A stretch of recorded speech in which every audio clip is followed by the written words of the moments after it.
अस्सलाम वालेकुम everyone, welcome back to my YouTube channel. आज का हमारा टॉपिक है लिंकोसिन इंजेक्शन, यानी कि आज हम बात करेंगे कि लिंकोसिन इंजेक्शन क्या है और इसके क्या क्या इस्तेमाल हो सकते हैं, और लास्ट में हम इसके साइड इफेक्ट्स के बारे में बात करेंगे। लिंकोसिन इंजेक्शन ये एक एंटीबायोटिक ड्रग है और इसमें जो फॉर्मूला यूज हुआ है उसका नाम है लिंकोमाइसिन, और ये 300 मिलीग्राम और 600 मिलीग्राम में आता है, और ये इंजेक्शन, सिरप और कैप्सूल तीनों फॉर्म्स में अवेलेबल है, और इसको बनाने वाली कंपनी का नाम है फाइजर। ये था लिंकोसिन इंजेक्शन, सिरप या फिर कैप्सूल का इंट्रोडक्शन। अब हम इसके यूजेस के बारे में बात करते हैं कि वो कौन सी ऐसी कंडीशंस हैं जिनमें आप लिंकोसिन इंजेक्शन, सिरप या फिर कैप्सूल का इस्तेमाल कर सकते हैं। लिंकोसिन इंजेक्शन को आप एनारोबिक इन्फेक्शन में यूज कर सकते हैं। ये एक बैक्टीरियल इन्फेक्शन है जो आपकी बॉडी में बैक्टीरिया की वजह से होती है, और बैक्टीरिया दो तरह के होते हैं, एक है एरोबिक बैक्टीरिया जबकि दूसरी क्लास का नाम है एनारोबिक बैक्टीरिया। सो अगर आपकी बॉडी में एनारोबिक बैक्टीरिया की वजह से कोई इन्फेक्शन है तो फिर आप लिंकोसिन इंजेक्शन, सिरप या फिर कैप्सूल का इस्तेमाल कर सकते हैं। और इसके अलावा लिंकोसिन को आप पस फील्ड एब्सेस में भी यूज कर सकते हैं, मतलब कि अगर आपकी बॉडी में कोई जख्म है या फिर आपकी बॉडी में कोई फोड़ा बना हुआ है तो अगर उसमें पस है तो फिर भी आप लिंकोसिन इंजेक्शन, सिरप या फिर कैप्सूल का इस्तेमाल कर सकते हैं। और इसके अलावा लिंकोसिन को आप क्रोनिक मिडल एयर इन्फेक्शन में भी यूज कर सकते हैं, मतलब अगर किसी शख्स के कान के अंदर कोई इन्फेक्शन है, उसमें कोई जख्म बना हुआ है या फिर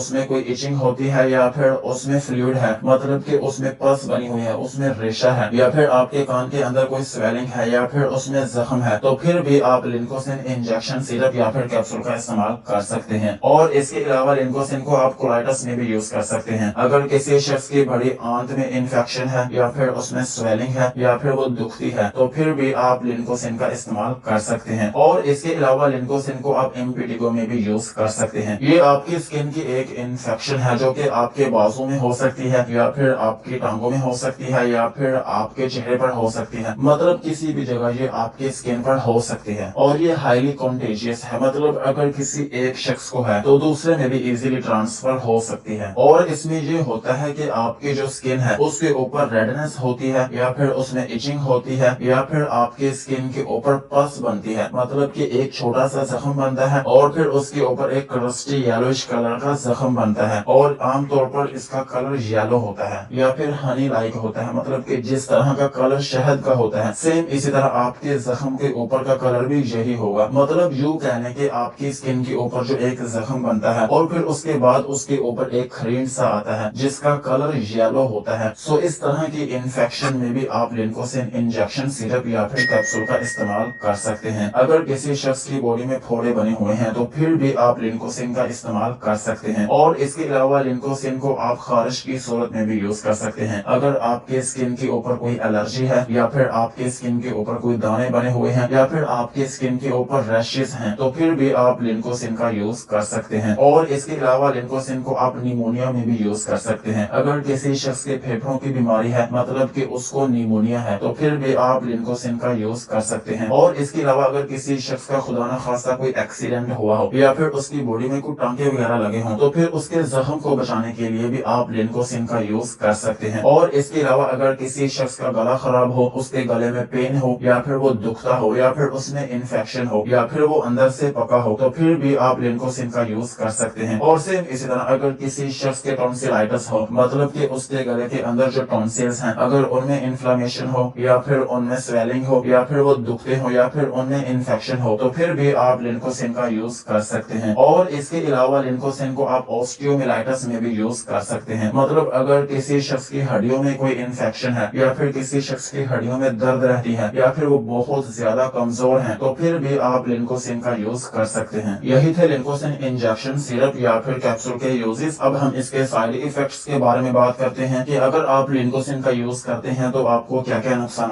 हो सकते हैं। लिंकोसिन को यूज करने से आपको स्यूडोमेम्ब्रेनस कोलाइटिस हो सकता है, मतलब कि आपकी जो बड़ी आंत है उसमें इन्फेक्शन हो सकती है या फिर उसमें स्वेलिंग हो सकती है। और इसके अलावा आपको थ्रोम्बोसाइटोपेनिया हो सकता है, मतलब कि आपकी बॉडी में प्लेटलेट्स की कमी हो सकती है। और इसके अलावा आपको ग्लोसाइटिस हो सकता है, मतलब कि आपकी जुबान पर सोजिश हो सकती है या फिर उसमें छोटे छोटे छाले बन सकते हैं। और इसके अलावा आपको वेजिनाइटिस हो सकता है। और इसके अलावा आपको हाइपोटेंशन हो सकती है, मतलब कि आपका ब्लड प्रेशर कम हो सकता है। और इसके अलावा आपको एनाफिलैक्सिस हो सकता है, मतलब कि आपकी स्किन में बहुत सीवियर किस्म का रिएक्शन हो सकता है। और इसके इसके अलावा आपको नोजिया, वोमिटिंग या फिर डायरिया हो सकता है। और इसके अलावा आपको टिनिटस हो सकता है, मतलब के कानों का बजना, या फिर यूं कहने के आपको सनसनाहट हो सकती है। और इसके अलावा आपके स्किन में रैशेस बन सकते हैं। और इसके अलावा आपको अर्टिकेरिया हो सकता है, मतलब कि आपकी स्किन में छपाकी बन सकती है। और इसके अलावा आपको वर्टिगो हो सकता है, मतलब कि आपको चक्कर आ सकते हैं। और इसके अलावा आपको स्टोमाटाइटिस हो सकता है, मतलब कि आपके मुंह के अंदर सोजिश हो सकती है। और इसके अलावा आपको एसोफेगाइटिस हो सकता है, मतलब कि आपकी खुराक की जो नाली है उसमें जख्म या फिर उसमें स्वेलिंग हो सकती है। सो यही थे लिंकोसिन कैप्सूल या फिर सिरप या फिर इंजेक्शन के यूजेस एंड साइड इफेक्ट्स। आज की वीडियो को यहीं पर खत्म करते हैं। वीडियो अच्छी लगी हो तो चैनल को सब्सक्राइब करें और बेल आइकन को प्रेस करें।